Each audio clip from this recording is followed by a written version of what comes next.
أعوذ بالله من الشيطان الرجيم. بسم الله الرحمن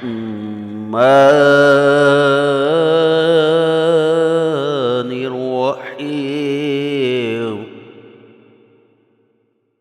وإذ جعلنا البيت مثابة للناس وأمنا واتخذوا من مقام إبراهيم مصلى وعهدنا إلى إبراهيم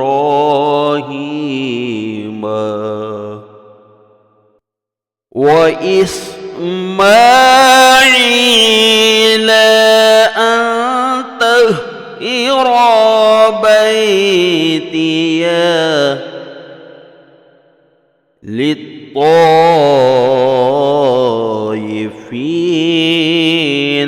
والعاكفين والركع السجود.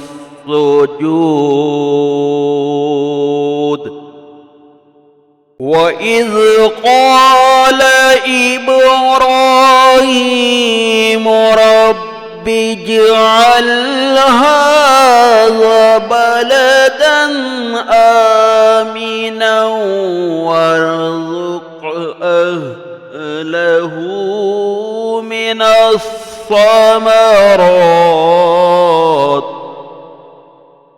من آمن منهم بالله واليوم الآخر. قال ومن كفر فأمتعه قليلا ثم أضطره إلى عذاب النار وبئس المصير.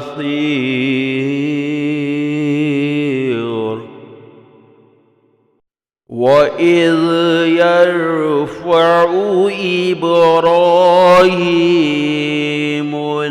القواعد من البيت وإسماعيل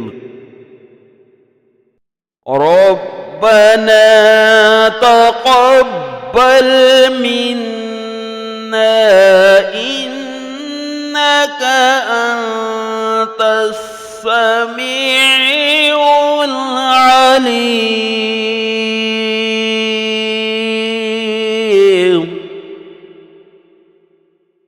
آمنت بالله صدق الله